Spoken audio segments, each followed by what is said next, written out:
My mom said she'd help me when the time comes. The day I lost my job, she cut all contact. I'm a 31-year-old man, and I learned two things on the day I was laid off. First, that a company can erase your badge in 6 minutes. Second, that a promise repeated for 20 years can vanish even faster. The promise was my mother's. When the time comes, I'll help, she'd say. Every exam I sweated through, every rent increase, every small disaster with my first car, those 8 words were the emergency blanket over my life.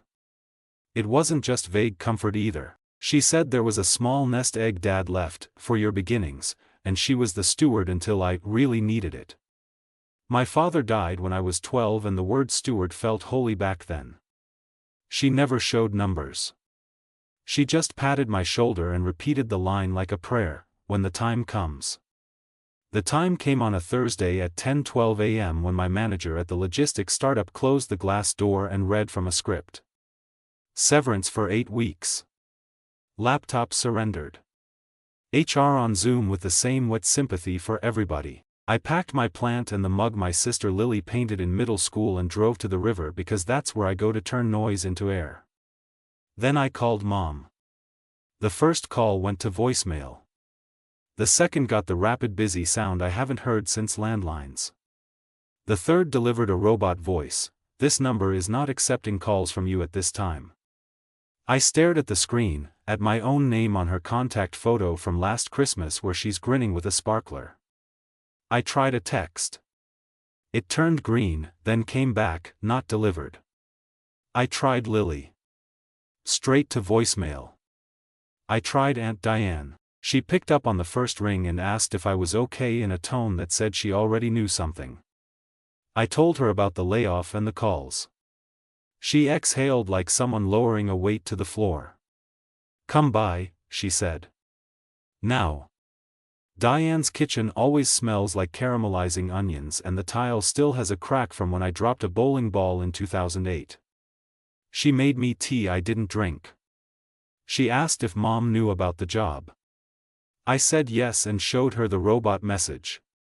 She closed her eyes and squeezed the bridge of her nose with 2 fingers like she was pinching off a headache. Then she said something I wasn't ready for. She's in a mood about boundaries. Don't take it personal. Boundaries. That word is elastic in my family. It can mean healthy distance, or it can mean a wall someone builds when you walk too close to the room where they keep the truth. I drove to Mom's house anyway. Her car was in the drive. The curtains were open. The doorbell camera blinked. No one answered the door. A minute later, a text pinged from an unknown number. Please stop ringing. This is not a good time. The punctuation was hers, polite, clipped, capitalized. I typed, "It is for me," and deleted it. I typed, "I lost my job," and deleted that too. I stood on the step listening to the dishwasher hum. I knocked once more, the soft knock a person uses when they're begging the wood to develop mercy, then walked back to my car. On the passenger seat was Dad's old tin toolbox. I keep it there because the latch sticks and I always mean to fix it. I opened it for no reason except I didn't want to start the engine. Under the tape measure and the handful of mismatched screws was a small brass key on a faded tag that said, Bluebird. Bluebird was the name of Dad's fishing boat and also the name of the storage unit placed 10 minutes away. I don't know what made the connection slam into me like a door in wind. Maybe the key had a weight to it my hand recognized from childhood. I started the car. The woman at the storage place didn't ask for anything beyond the key and my last name. The roll-up door groaned like a belly. I pulled the chain and the unit yawned open to a wall of boxes labeled Zmaz, Coats, Photo, and, twice, Jack. My name. The marker had bled over decades and the letters looked like they were sweating. Inside the first Jack box, a stack of school projects Mom had saved, my volcano that never erupted, a watercolor of a whale, a shoebox diorama of a rainforest. Under that, a folder labeled, Insurance. I flipped it open with the feeling you get when you know the next page might rearrange your bones. There were statements, neatly clipped, from a bank I didn't recognize. Beneficiary, Jack Carter. Trustee, Margaret Carter, my mother. A letter on heavy paper from a lawyer who used to live 2 doors down from us. It explained, in careful sentences, that Dad's life insurance had been set aside in a simple trust to be used for my education, a first home, or a moment of serious need as determined by the trustee in good faith. Attached was a schedule of payouts, small amounts at 18 and 21, I never saw them, the balance, available upon the beneficiary's 25th birthday. I am 31. There was also an envelope with my name in Dad's slanted caps, open at 25. The seal was intact.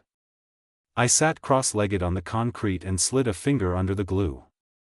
Dad's letter was 4 pages of ink that had faded to a soft brown. He wrote about the boat motor that always stalled at the dock but never at sea. He wrote about being afraid in all the ordinary ways, bills, oil changes, loving a person enough to want proof they'd be okay after you left. He wrote that he didn't want money to be the only tenderness he could offer. He asked Mom to keep the fund quiet to protect me from counting on it too soon. But give it to him when he needs it, he wrote, underlined once. Don't make him beg. I don't want my boy to learn to beg in this world. I folded the letter along the exact creases and put it back. The second Jack box held bank statements. The dates ran across years I recognized by the hairstyles in my head. Every page had a small withdrawal circled, then a few larger ones around the time I started my first job and moved into a cheap apartment. The memo lines on some transfers were vague: house, repairs, tuition. Tuition? I hadn't gone to grad school.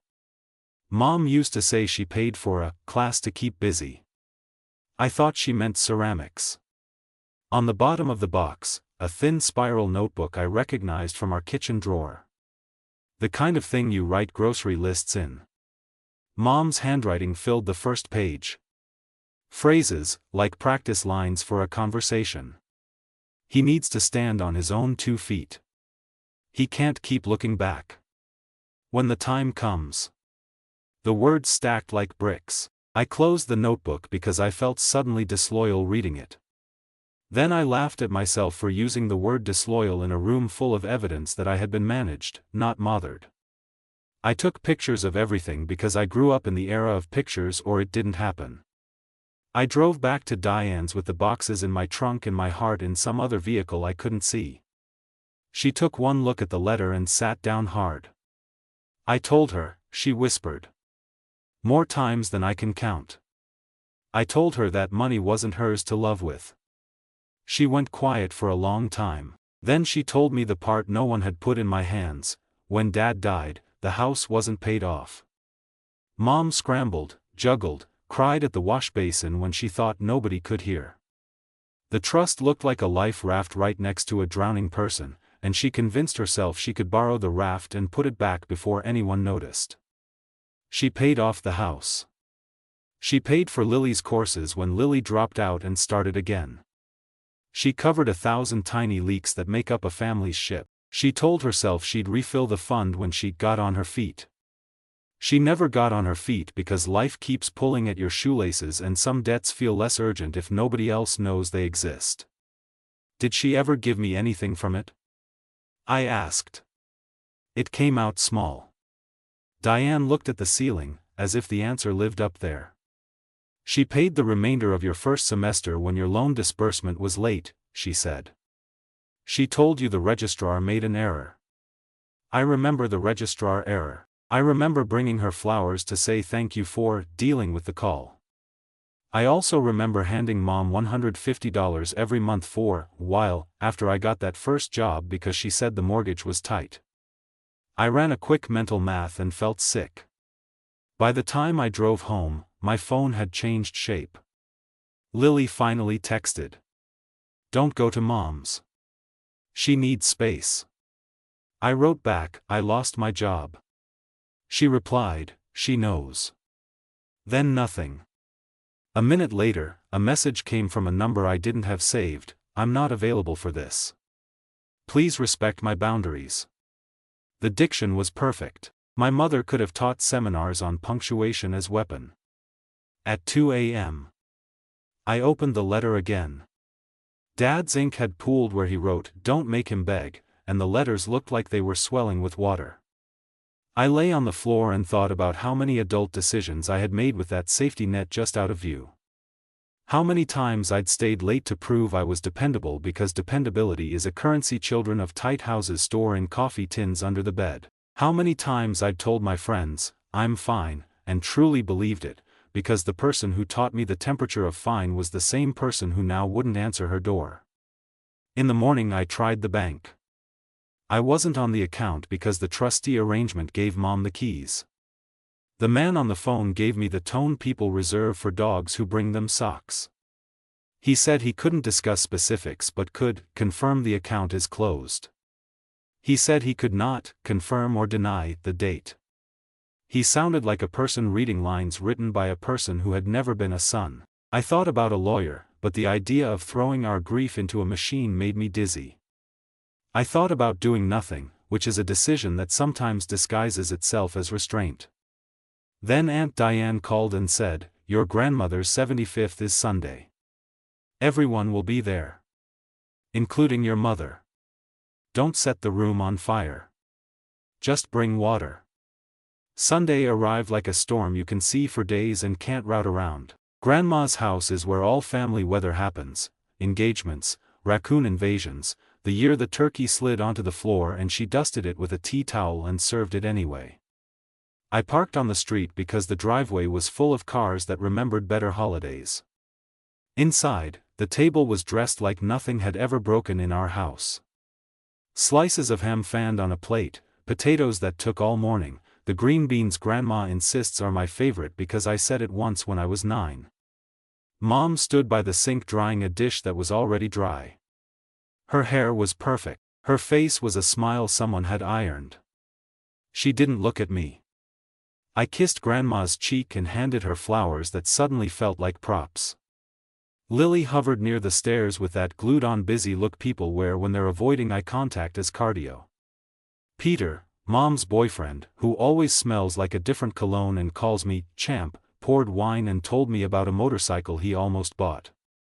Aunt Diane moved through the room taking small fires off the stove with a glance.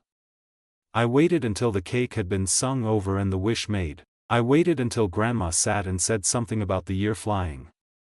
Then I put Dad's letter on the table and said, "I need to read something." I kept my voice steady. I didn't say, "Everyone." I didn't ask permission. I just read. I read Dad's words about being ordinary afraid and extraordinary proud.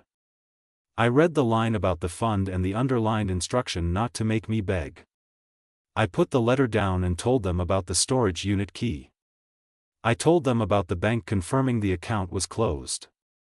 I told them about the robot voice on the phone refusing my number. Mom laughed. It was short and bright and wrong. She said I was misunderstanding the context. She said I was weaponizing grief. She said boundaries, again like it was a password that could unlock a door I was banging on. When I said, "Where is it?" she said, "There was never as much as you think, which is different from, there is nothing." She said I'd had so much help already, in a tone that made help sound like a bill I hadn't paid. She said if I'd planned better, if I'd saved more, asked for promotions earlier, moved when the market was hot, I wouldn't be standing here embarrassing the family. Grandma's fork clicked against her plate and nobody breathed. Then Grandma stood. She's 5'2" and 80 pounds of strategy. She walked to the hall cabinet, opened a drawer, and pulled out an envelope with my name. "Your father sent me a copy of that letter, in case your mother lost hers," she said. Her voice was steady in the way of people who have survived enough to be done with panic. "I wondered why you never mentioned it." She set the copy next to mine.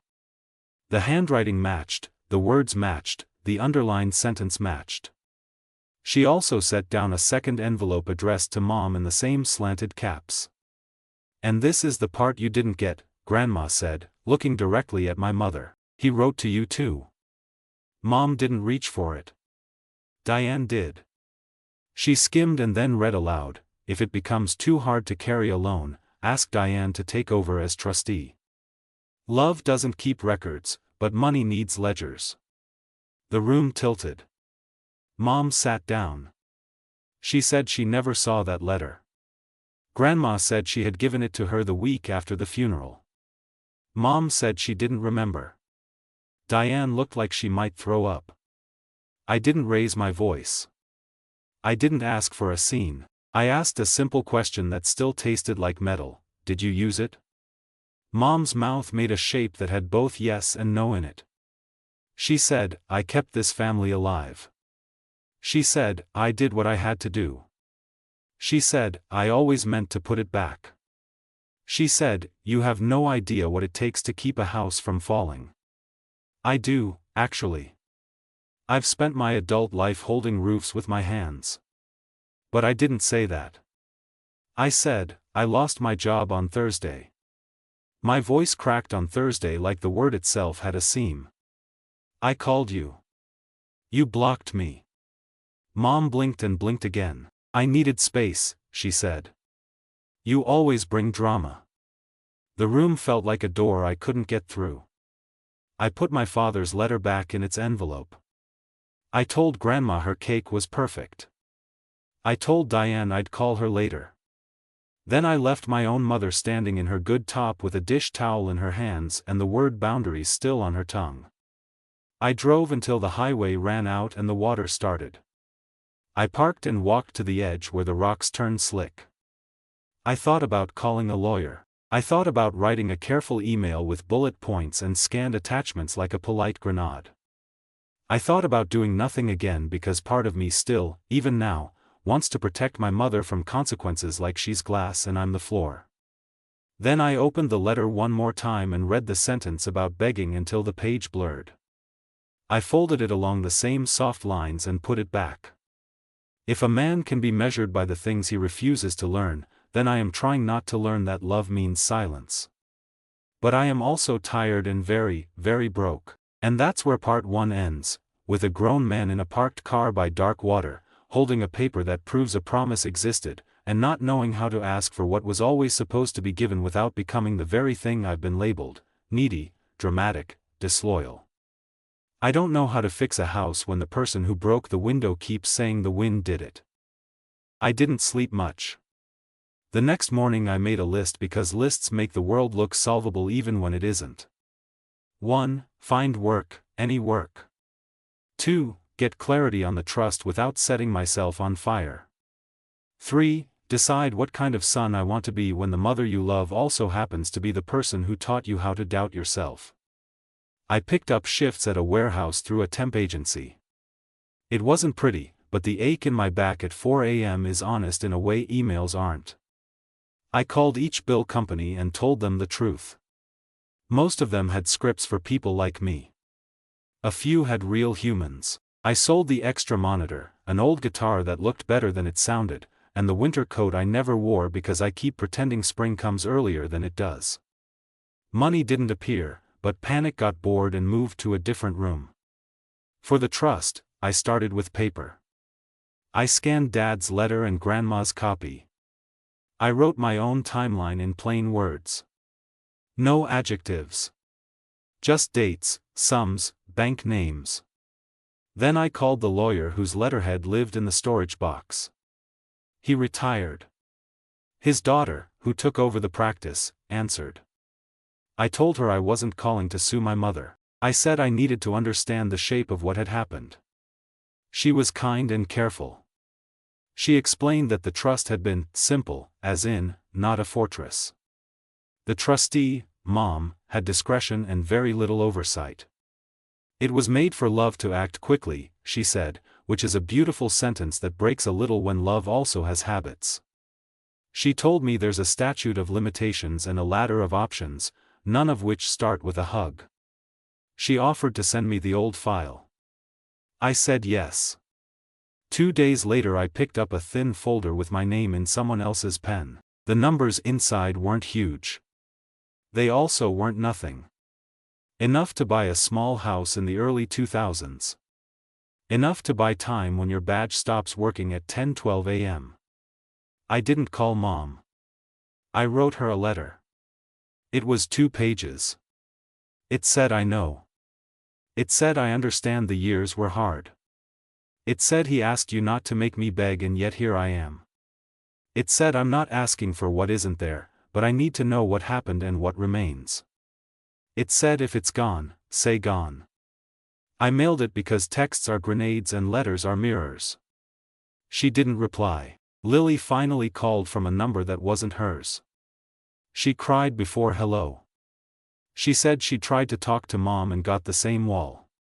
She confessed something she'd been carrying since she was 19. When she dropped out and came back home, Mom told her the courses were covered by a family fund and insisted she sign 2 forms Lily didn't read carefully. One was a student loan, the other added Lily as an authorized user on a card that later racked up charges Lily never made. Lily paid that card for years because guilt is a better collector than any bank. Lily's voice went small when she said, I think she tells us stories so we don't look too closely at receipts. I asked about the blocking. She said Mom joined some online group about adult children learning independence, and the group talks a lot about no contact as a tool. I get boundaries. I even get no contact when safety is at stake. But this wasn't that. This was a person turning down the volume knob when the music didn't fit her mood. I didn't say any of that to Lily. I told her I was glad she called. Grandma called next. She said she'd invited everyone for Sunday lunch again. No speeches, she said. Just spoons. I asked if Mom was coming. She's my daughter, Grandma said, which wasn't an answer and was also the only answer. I walked into the house like a soldier who still loves the country. Same table, same runner, same bowl of bananas that never get eaten because they're decoration fruit. Mom sat in the corner chair in a sweater I recognize from last year's catalog. She looked like a person ready to be reasonable with anyone willing to rewrite what reasonable means. I nodded. She nodded. We spooned soup without looking up. Halfway through, Grandma cleared her throat and said, I'm old enough to be hated for telling the truth. I'll take it. She placed 3 things on the table, her copy of Dad's letter, a worn blue savings passbook with entries ending the year he died, and a small cassette tape with a sticker, for M. Mom's mouth opened around the M. Grandma pushed the tape toward Lily. I never threw it out, she said. I didn't play it because I thought grief had too many voices already. Lily has a friend with a digitizer. She'd brought a small speaker and her phone. She tapped, and Dad's voice filled the air. He sounded younger than I remember, which makes sense because I made him older every year in my head. He talked about the trust, about how he knew it wasn't much but it was faith dressed as math. He asked Mom not to carry everything alone because alone makes people do strange things with the truth. The tape clicked and spun and then stopped. Nobody spoke. Even Peter found a way to shut up. Mom started to cry. Not the clean cry that reframes a story, the broken, hiccuping kind that doesn't change facts. She said she took the money when we were small because the mortgage company doesn't take tenderness as payment. She said she always meant to rebuild it and then Dad's old truck died and the roof leaked and Lily needed a new start and I needed textbooks and the dentist wanted cash. She said, I was exhausted, like the word itself could settle the bill. She said, I did it for you, which is true and also not the whole truth. She said, I am not a thief, which is the sentence people say when the drawer is open and their hand is still inside. I asked, gently, what remained. She said, nothing. She said it in a small voice. She said it like a prayer she hoped would change on the second recitation. I looked at the passbook. The last entry was a transfer out 12 years ago. I asked where it went. She said, house. Diane whispered, but the mortgage was already paid.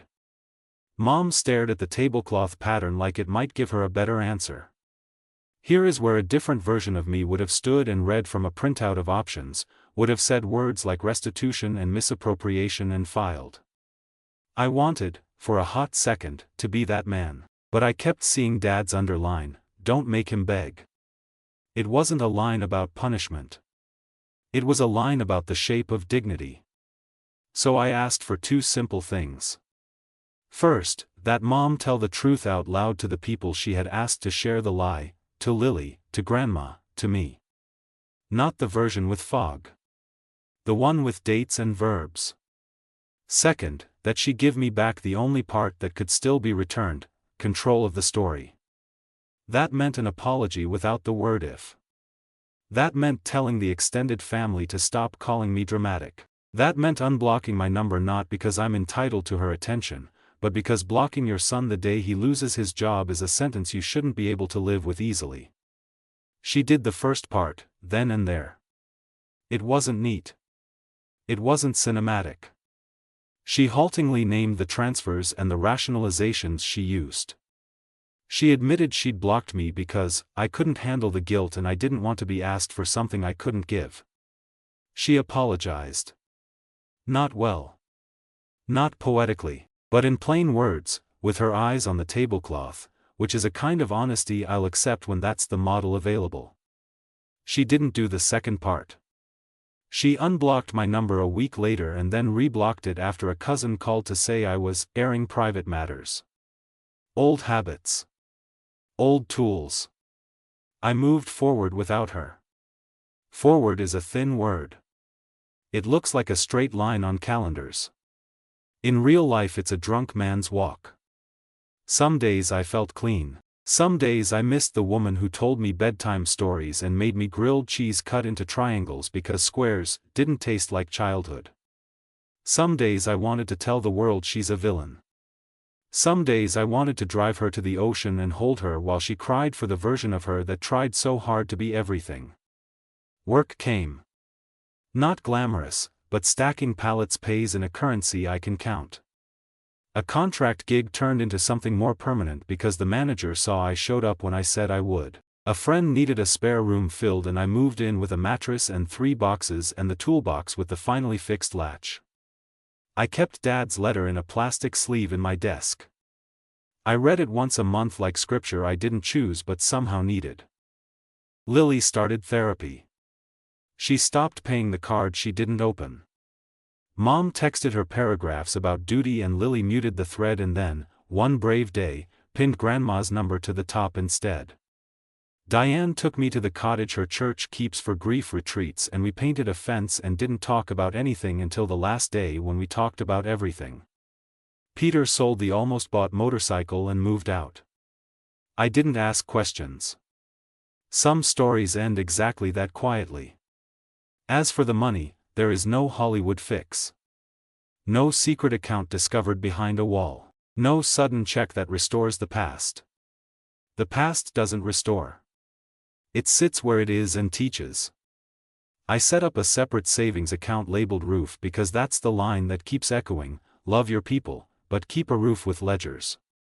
I put $50 in it the first week and felt stupid and also like a person who might one day not have to choose between a bill and a promise.